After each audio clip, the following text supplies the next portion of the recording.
Hi everyone, I'm Zach Reinhardt, here to review the new Thank You Cream album, Creamy.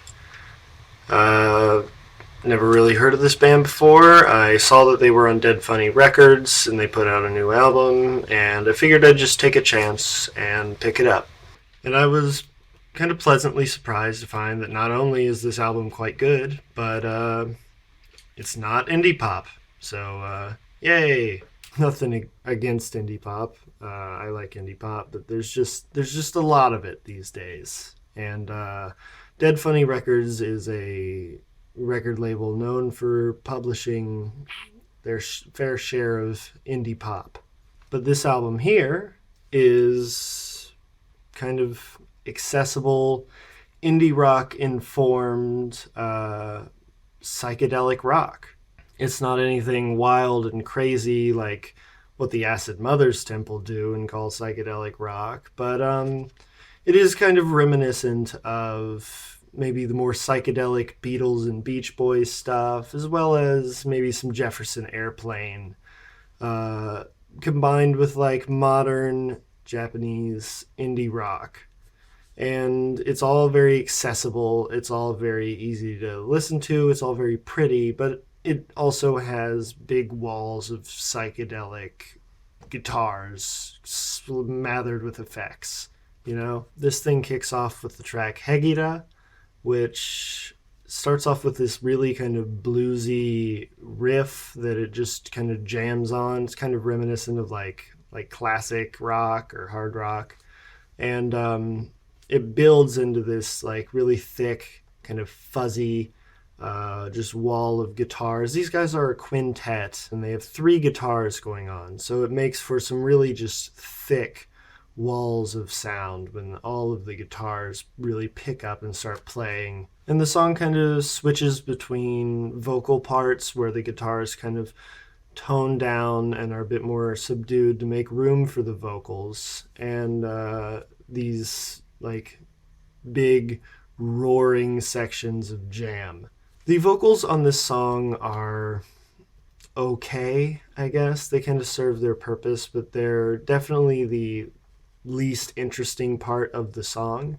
Where this song really shines, and where all the songs on this album really shine, are their guitar tone. When all three guitars pick up and start playing, and they form these big psychedelic just soundscapes of guitars just covered with all sorts of effects. They use phasers, the reverbs. I think I hear a ring modulator at some point on this album. But they never really forsake the sound of just a guitar on an amp. It's all very subtle. But there's really a lot of great experimentation done with tone on this album. And also, the rhythm section is just great.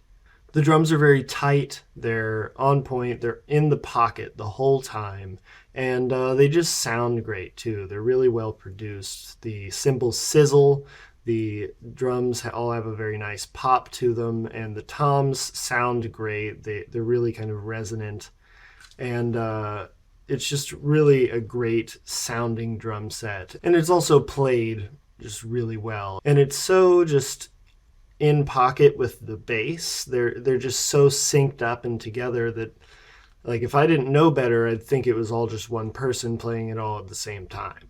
The bassist will take like one riff and he will jam on that for as long as you need him to, and it will sound great the whole time, and it will be on rhythm the whole time. There's not a single error or mess up despite him just playing one riff for like the whole song.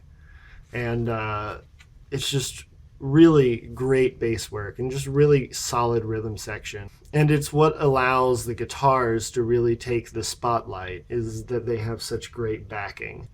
The worst part is definitely the vocals. Depending on the song, they range from being okay, like on the opener, all the way to being really quite bad, like on the second track, number 24.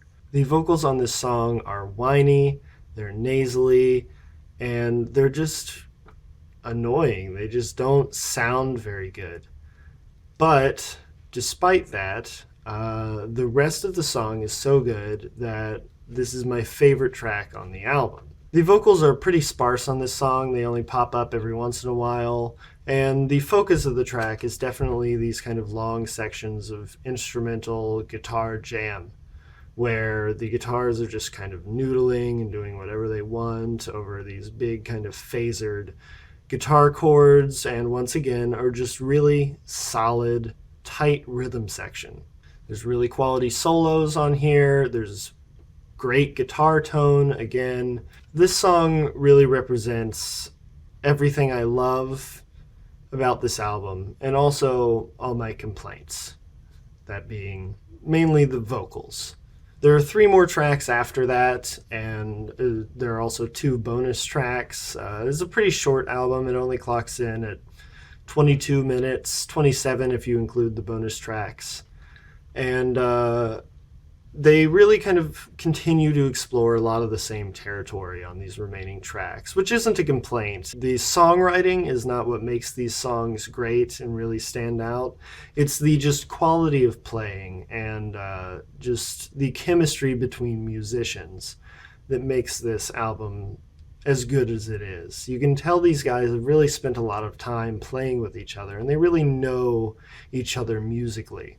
The bonus tracks include a kind of lo-fi demo version of the opener, Hegira, that only has 1 bass and 1 guitar and vocals, and it's nothing special, but it's kind of interesting to hear a bit of a different take on that same song and to kind of see like the different stages of development on this song, because obviously the opener is the final product they chose to go with. And the second bonus track is a kind of weird short song called Good Vibrations, which it has like this strange kind of slowed down and chopped up sample that it sounds familiar. Like, I want to say Beatles, but I can't actually place what song it would be, so maybe that's just me being nuts. But it definitely has a very Beatlesy sound if it's not the Beatles. And it has these like Shinsei Kamate-chan-esque, like pitched up, crazy, like weird pitch winding vocals that you can't understand at all. They're just strange noise. Then about halfway through, these like 2 feedbacking guitars come in and just start to solo on top of one another.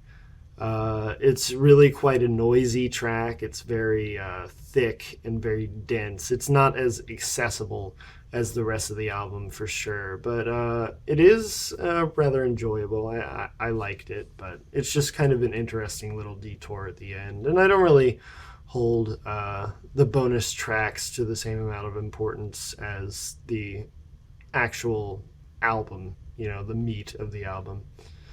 But they're a little interesting to have at the end.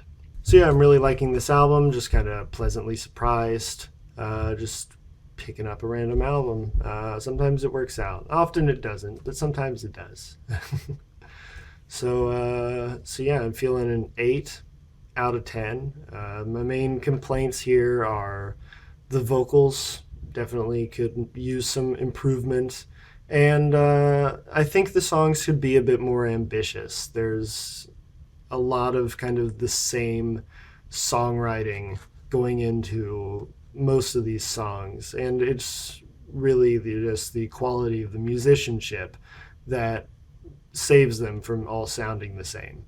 But beyond that, I mean, really great guitar tone, great rhythm section, a lot of really good just jamming on here, good guitar solos. Like, what more could you want from a kind of indie psychedelic rock album? It checks all the boxes for me, except for the vocal one. But yeah, that's me. New Thank You Cream album, Creamy. Out on Dead Funny Records Bandcamp now, and it's really quite good. Check it out. Peace.